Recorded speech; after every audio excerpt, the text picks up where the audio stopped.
Hello. I hope everybody's doing well. Okay. We're nearing the end of the semester. I have this one and probably one more of these clarification sort of lectures.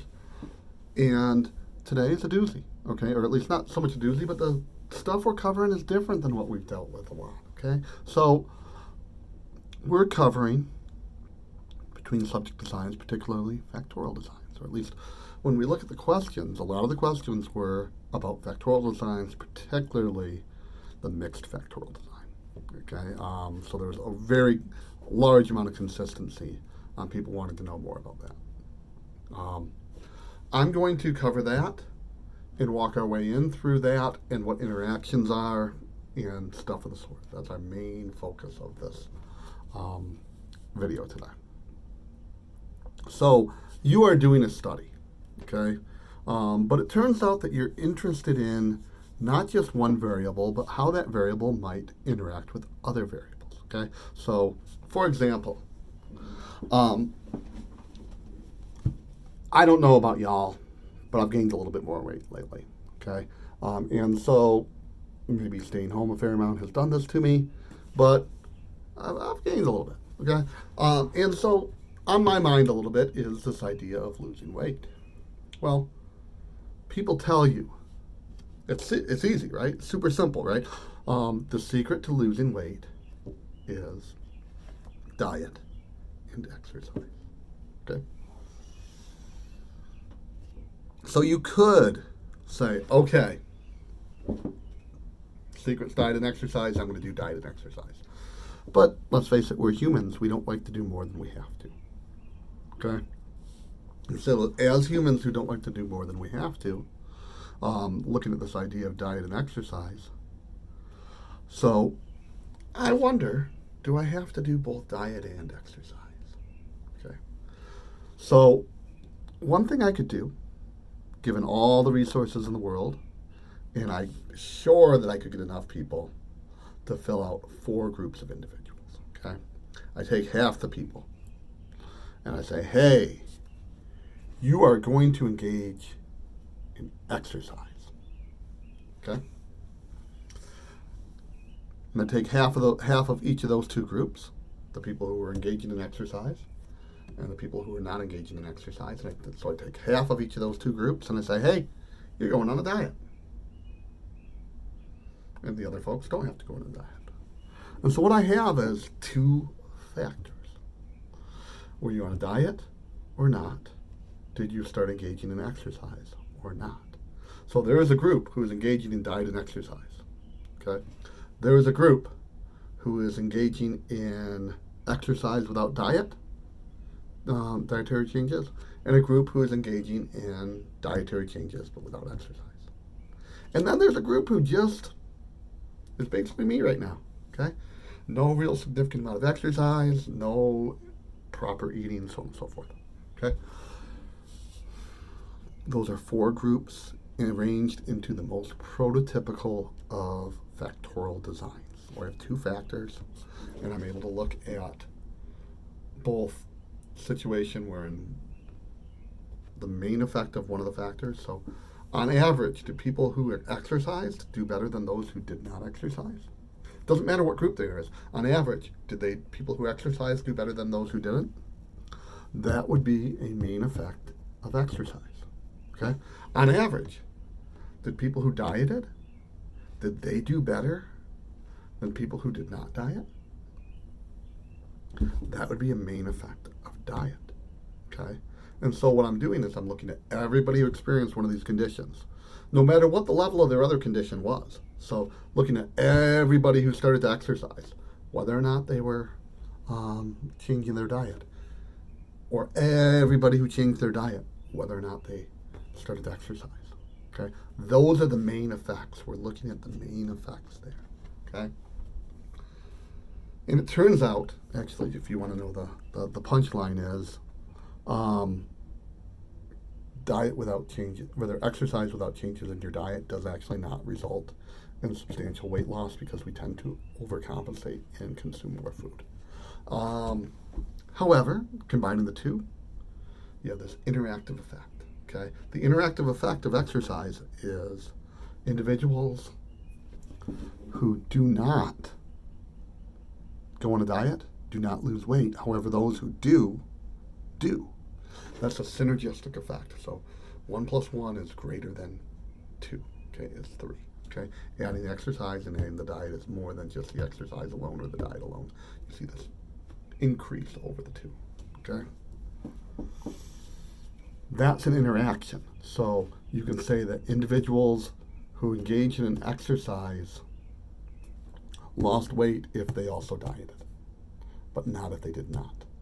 So there's a specific sort of circumstance wherein they lose weight versus they don't. Okay, this is the most prototypical of factorial designs you can kind of think of.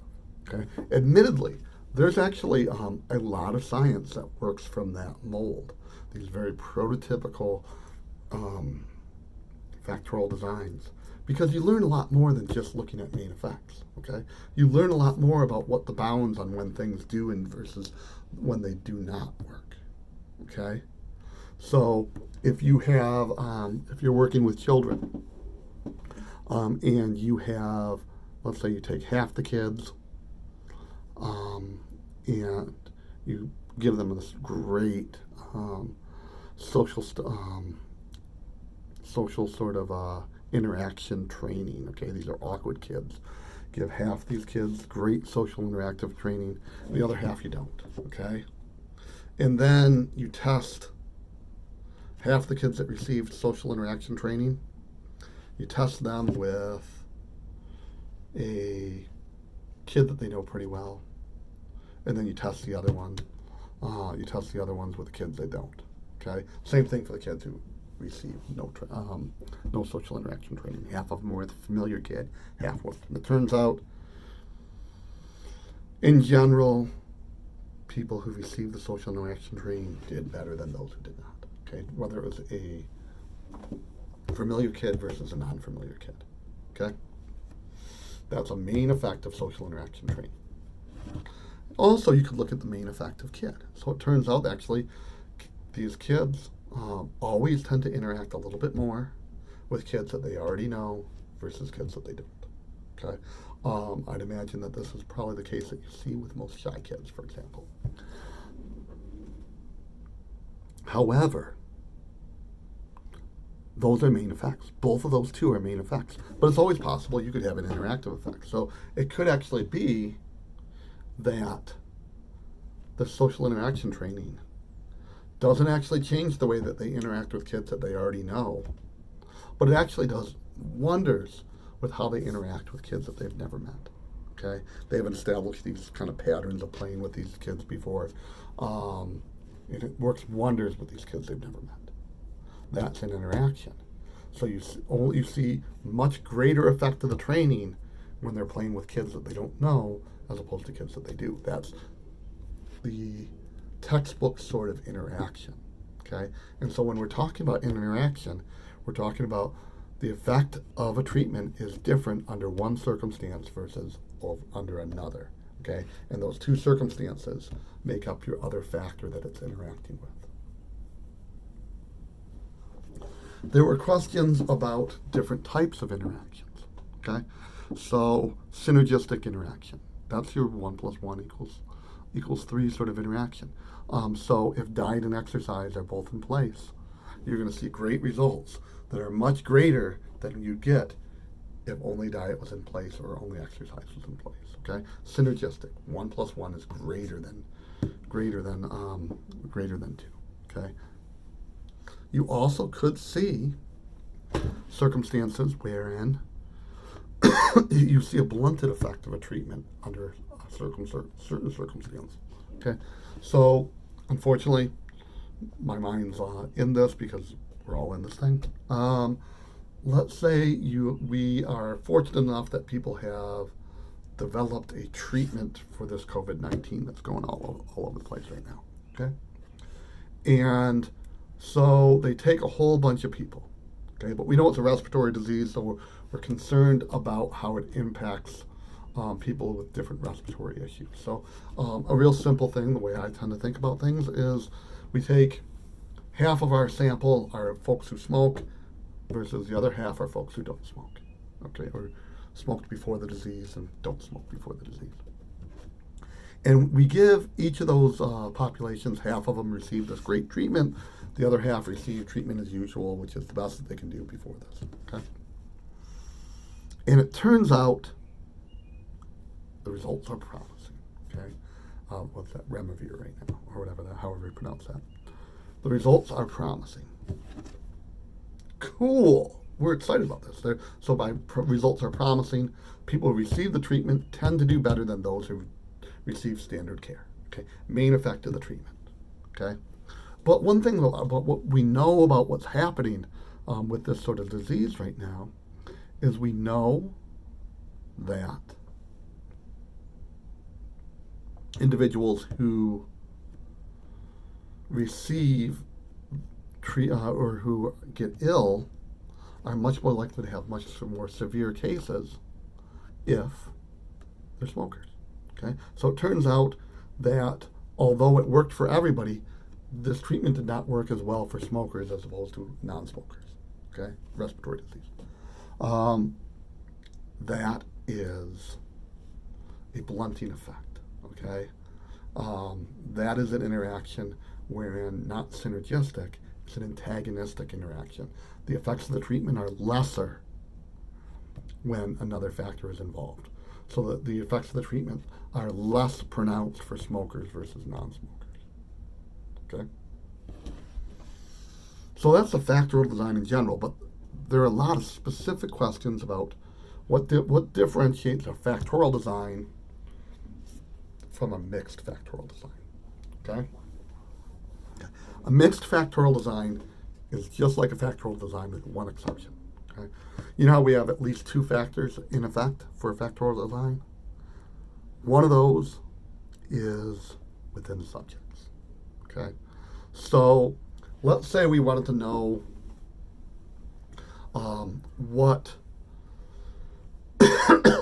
how well people would do in a test before and after a given treatment. Okay? So we have 2 time points: before given a treatment, after a second time point. Okay, after either receiving treatment or they didn't get a learning intervention; they just got the best we could do at the time. Okay, before and after. Those are comparisons that are made within the subject. You want to know, after they receive their educational intervention, do they do better at the second time than they did the first time? That is a within subject factor. Okay. If you have any within subject factor, that is a mixed factorial design. Okay? If you have one within subject factor, that's a mixed factorial design. Okay? Completely within subject factorial design is if all factors are within both people. Okay? But a mixed factorial design, the 2 different time points that they were tested, that is the within subject factor. They received treatment versus they didn't. The educational intervention versus no educational intervention. Do we see more of an improvement in the individuals who received the educational intervention as opposed to those who didn't? And is it something different than just having been tested 2 times? Okay, so what you would expect if your intervention worked is you'd expect to see a interaction. You'd expect to see individuals who received the intervention did better at the second time than the people who did not, in that they were roughly equal at the first time. Okay, that is your standard within subject factorial design. Okay, why would you use these? One, you want to make sure that it isn't just repeated testing. Okay, so you can test multiple times, and this is a way of demonstrating that it's not that within subject factorial issue. Okay, why would you use factorial designs at all? The world is complicated. Okay, sometimes we'd like to boil things down such that it's only one factor operating at a time, but anybody who's operated in this world can tell you that it is more complicated than that. Okay, oftentimes effects are interactive. Okay, and that's why these factorial designs are so popular. Are you going to use these a lot in ABA? Questions came about there. Maybe. Okay, these factorial designs, when they're done on a within subject basis, to a certain extent, this is the heart of when you do a sort of a component analysis where you're taking out part of the treatment and you need to see if both parts of the treatment are necessary. Oftentimes, you might do something of a factorial design in there. Okay, however, when you are reading science outside of ABA, you're going to see a lot of these factorial designs. They're very, very common in science writ large. And because you want to be a generally educated scientist, you're going to need to master these. You're going to need to be able to work with these. That's the end of that. There are some more detailed pieces on which factorial design, so on and so forth, or at least rather which types of interactions. Admittedly, and I've talked about them a little bit, but admittedly, I haven't really seen people talk about these specific deep brands of interactions as much as there was an interaction. Okay, and if you understand what factorial designs, what mixed factorial designs are, and you understand what an interaction is, whether it's synergistic, whether it's antagonistic, whether it's a ceiling effect. The ceiling effect essentially just means that it couldn't get better than a certain level. So if people are improving their performance in multiple conditions, I can't get you more than 100% correct. Okay, so it could be that if we're looking at a different measure that's more sensitive than just percent correct, you tend to see more of an effect than you did, but you have a ceiling effect. So if they both started off bad and you have a treatment that brings them both up to being perfect, that will be considered an interaction because it impacted the one that was doing worse more. But it's not necessarily that it impacted it more. It could be a ceiling effect. They just could not get better than that. Okay. If you kind of have the idea of what an interaction is, what a factorial design is, that's what you really need to be educated, roughly looking at this stuff. Okay. Don't stress yourself out too much about the name brand pieces there. Okay. Lastly, I just want to say I hope you all are doing okay. Okay, this is a strange time. I really appreciate you guys hanging with me throughout the period of this semester. And with any hope, we're going to be up and going soon. All right, talk to you soon. Thanks.